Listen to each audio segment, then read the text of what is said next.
Connecticut is known as one of the wealthiest and healthiest states in America, but residents in its 5 largest cities live in some of the most concentrated pockets of poverty in the U.S. Here in the capital, Hartford, that poverty coincides with pollution, poor living conditions, and a childhood asthma rate of 20% that disproportionately affects children of color. I have a bad cough and it hurts my body. The youngest are often most at risk.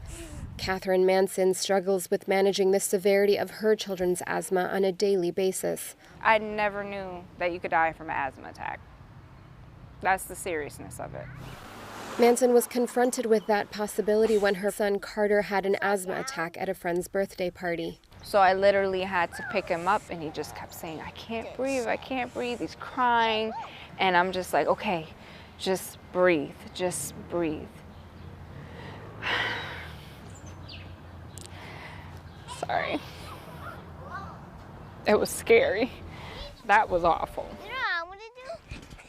Compared to white peers, black children and teens are more than 5 times as likely to go to the emergency room for asthma. The reason that I believe that we have such high rates of asthma in Hartford is because of air pollution, both traffic-related air pollution and industrial air pollution. For decades, the city of Hartford operated this trash incinerator, burning garbage from more than 70 nearby towns. It finally closed down earlier this year.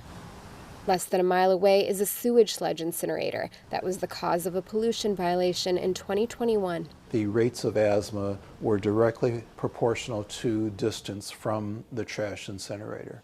Within blocks of these industrial areas happen to be homes. People would claim it's an industrial area, but there's residential zones all through that. So people live by there. More specifically, people of color live nearby. The greatest predictor of where trash facilities in Connecticut goes is the percentage of people of color in that community.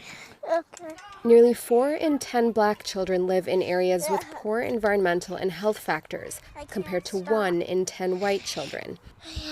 In Hartford, more than 70% of the residents rent rather than own their homes.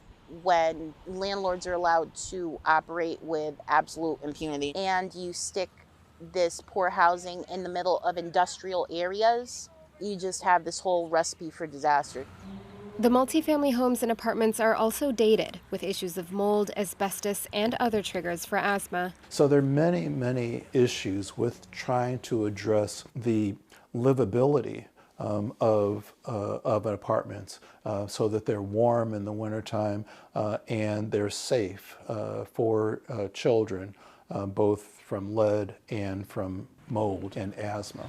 We don't lean on the landlords to make sure that their homes are taken care of. We lean on the mothers and tell them that they've done something wrong. As a black woman who is also a black mother, I have experienced ridiculous amounts of blame and abuse from a larger system that understands that they're culpable, but understands that the issues are so big that it's a whole lot easier to say, black mama, you're the problem. It's clear that there is systemic racism. I don't think that they said, well, let's try to get the people of color and try to put trash incinerators there and come up with an excuse for that. And I don't think that there's a racist on the steps of the Capitol saying, let's have all toxicants go to communities of color. But the rules and the processes that are in place tend to make that happen. State and federal initiatives have slowly been gaining traction to address the high rates of asthma in cities like Hartford through housing and health grant programs. But for now, advocates continue to raise the alarm on environmental racism and the health risks it creates. I've already got asthma. 2 out of 4 of my kids have asthma. Now I just have to hope I can prevent it for my grandchildren. Nori Nasser, The Associated Press, Hartford, Connecticut.